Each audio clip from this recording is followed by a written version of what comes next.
इस मुहिम को चलाया जाएगा और ये मुहिम आज से लेकर 15 जनवरी तक चलेगा।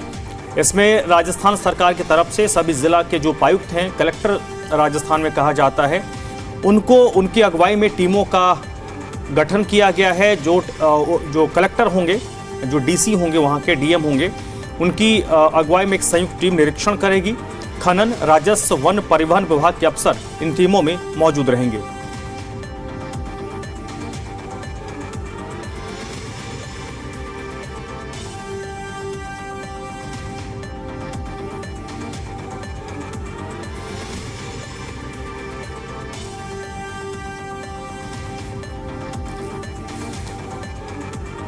अरावली मामले को लेकर आज सुप्रीम कोर्ट का आदेश आया है। मोटे तौर पर इसमें 2-3 जो नोट्स हैं, पूरे इस पॉइंट्स हैं, पॉइंटर्स आप सबके तौर पर अगर इसको समझिए तो सुप्रीम कोर्ट ने सबसे पहले अपना जो पुराना आदेश था उस आदेश पर रोक लगा दिया है।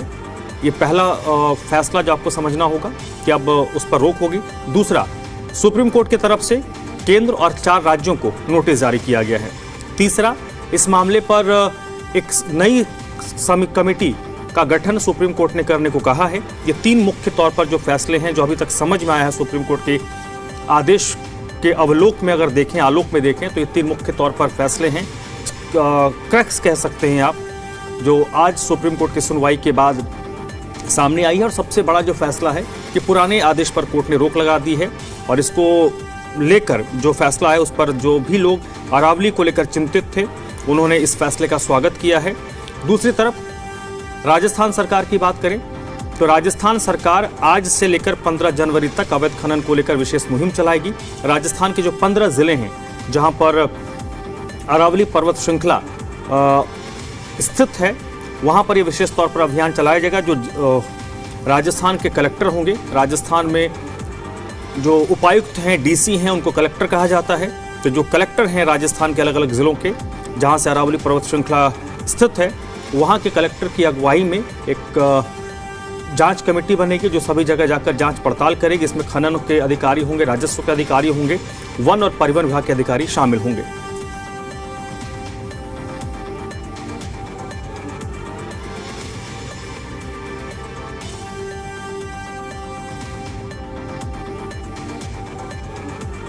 अरावली को लेकर पिछले कई सप्ताह से विशेष तौर पर उत्तर भारत के 4 राज्यों की राजनीति गरमाई हुई थी। केंद्र में भी ये मामला सुर्खियों में था। लगातार कांग्रेस, केंद्र सरकार और दिल्ली की बीजेपी सरकार, हरियाणा की बीजेपी सरकार, राजस्थान की बीजेपी सरकार को घेर रही थी।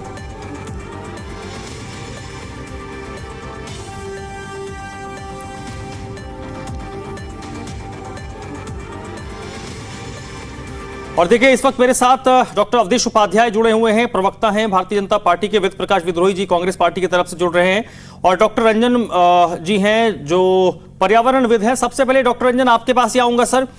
सुप्रीम कोर्ट के इस फैसले को किस रूप में लिया जाना चाहिए? जी नमस्कार सर। जो सुप्रीम कोर्ट का आज फैसला आया है, मेरी आवाज आ रही है? आ रही है सर, बिल्कुल आ रही है। जो सुप्रीम कोर्ट का फैसला आया है ये अपने आप में ठीक है, क्योंकि जहां तक मैं एक एनवायरमेंटलिस्ट के नाते अगर बात करूं तो अरावली को केवल मात्र एक ऊंचाई के आधार पर उसको जो डेफिनेशन देना है वो गलत होगा। अरावली एक दुनिया का एक ऐसा माउंटेन है जो दुनिया के सबसे प्राचीन माउंटेन्स में से एक है, पर्वतों में से एक है।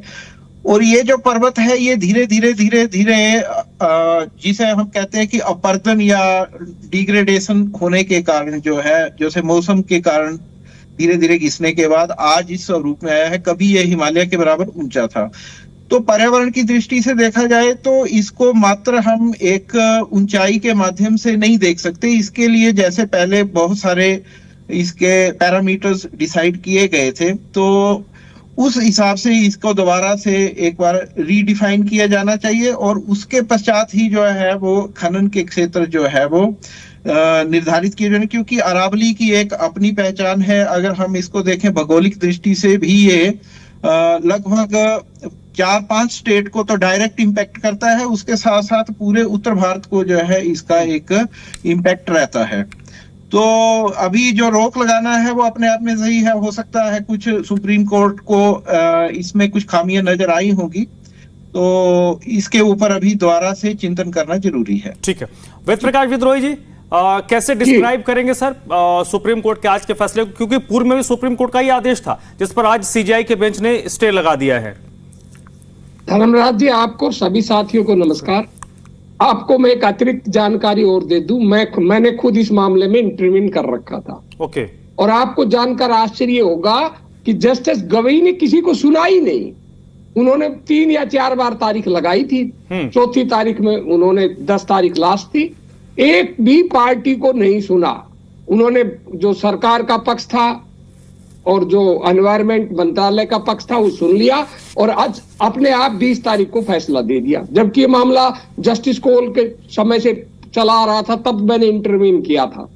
उसके बाद खन्ना साहब के पास आया, जस्टिस कोल ने भी इनको राहत नहीं दी, खन्ना ने भी नहीं दी। और आपको याद होगा आपके साथ जब बहस हुई थी तो मैंने आपके सामने एक सवाल उठाया था कि जो हरियाणा लैंड रिक्लेमेशन एक्ट है 1899 का, जो खट्टर सरकार ने परिवर्तन किया था, वो सारा खेल ये था कि अरावली की जो जमीन थी उसको वन भूमि से निकाल लिया जाए, बिल्डरों को बेच दिया जाए। हजारों करोड़ रुपए का एक खेल था और आपके सामने कई बार इस पर बहस भी हुई थी।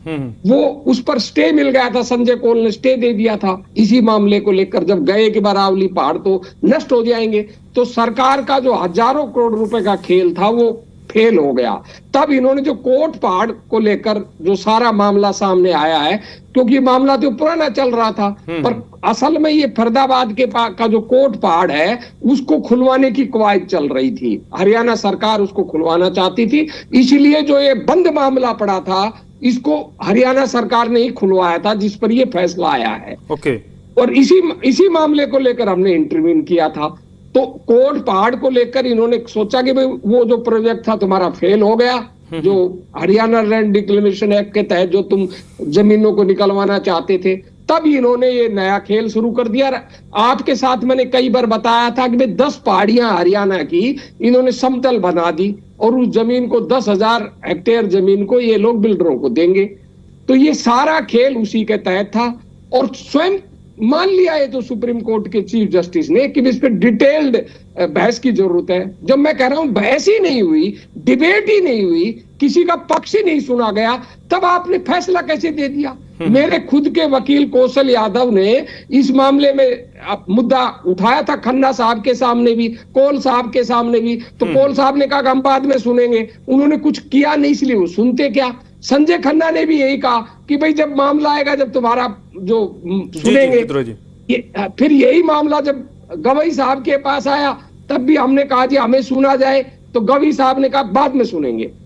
पर गवई साहब ने तो किसी को बगैर सुने ही फैसला दे दिया और इसीलिए तो सुप्रीम कोर्ट के चीफ जस्टिस ने कहा कि डिटेल्ड सुनवाई। ठीक है विद्रोही जी, मैं डिटेल्ड रिपोर्ट मैं आपके पास आता हूं। अवधेश उपाध्याय जी, जो बातें अभी तक निकल कर सामने आई कि चलिए कम से कम एक जो विद्रोही जी ने कहा कि एक फरीदाबाद का मसला था, हरियाणा सरकार था, लेकिन इससे कहीं ना कहीं पूरे जो अरावली रेंज की बात करते हैं जो गुजरात से शुरू होकर दिल्ली तक आती है, यह फैसला उन चारों स्टेट्स को प्रभावित करता है। किसी ने कोशिश की होगी अपने हिसाब से ढालने की, लेकिन उसका इंपैक्ट अब पूरे अरावली मामले पर दिख रहा है। ये क्या वाकई इन्वायरमेंट के साथ हमने खेलने की कोशिश की थी? क्योंकि आज के स्टेज से तो ये लग रहा है जो कोर्ट ने कहा और अब तक जो 2 वक्ताओं ने कहा। देखिए धर्मराज जी, जैसा कि माननीय सुप्रीम कोर्ट ने जो अपना आदेश दिया है अरावली पर्वत श्रृंखला को लेकर, स्वागत योग्य है।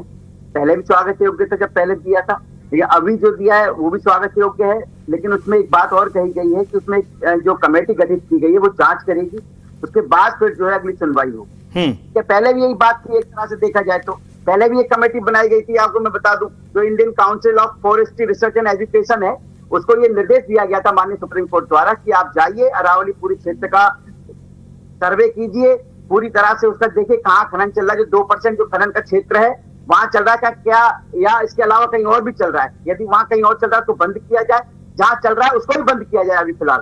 ठीक है। दूसरा, जो सस्टेनेबल मैनेजमेंट प्लान मांगा था वो भी सुप्रीम कोर्ट ने मांगा था इसी Indian council of forestry research and education से। ठीक है, यही बात रही। अभी बात ये कह रहे हैं भाई साहब हमारे विद्रोही जी कि मैंने हस्तक्षेप किया। अच्छी बात है, आपने किया, बड़े आपकी भी स्वागत योग्य बात है। लेकिन एक बात बताइए, 1990 से लेकर 2002 तक जो खनन का काम चला वहां पर उसमें आपने हस्तक्षेप क्यों नहीं किया? आपकी सरकार ने क्यों नहीं हस्तक्षेप किया? राजस्थान में आपकी सरकार थी, पूरी अरावली पर्वतों को खाने खोद कर, तब आपने हस्तक्षेप नहीं किया। शर्म आनी चाहिए विद्रोह जी आपके ऊपर। सरकार कांग्रेस से कोई लेना देना नहीं, मैंने नहीं कहा कांग्रेस ने हस्तक्षेप किया, मैंने अरे धर्मराज जी नहीं, एक अवधेश जी, अरे राजनीतिक बातचीत नहीं है महाराज, राजनीतिक बातचीत नहीं है। मैं ये कह रहा हूँ, एक मिनट, नहीं अवधेश जी एक मिनट, मैं ये कह रहा हूं सर कि आप अगर उसको पॉलिटिकलाइज करेंगे तो राजस्थान में जितनी कांग्रेस की सरकार रही उतनी भाजपा की भी सरकार रही है, तो आप ये दावा कर रहे हैं कि बीजेपी के लोग खनन से नहीं जुड़े हुए हैं, कैसा है? मैं वही कह रहा हूँ, मेरा कहने का मतलब यही है 1990 से लेकर 2002 तक जो अरावली पर्वत का क्षेत्र था, पहले से चल रहा है, 1980 से चल रहा है।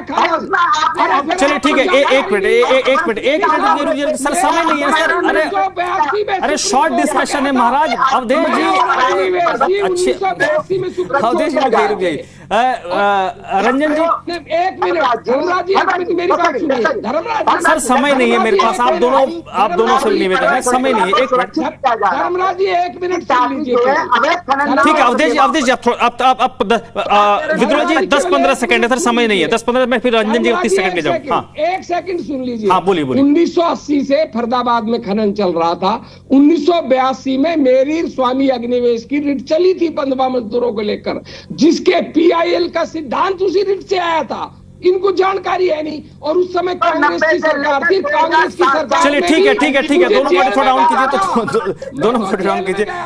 रंजन जी 30 सेकंड सर, क्या इस मामले में जब भी डिस्कशन होता है तो राजनीति उस पर हावी हो जाती है सर? रंजन जी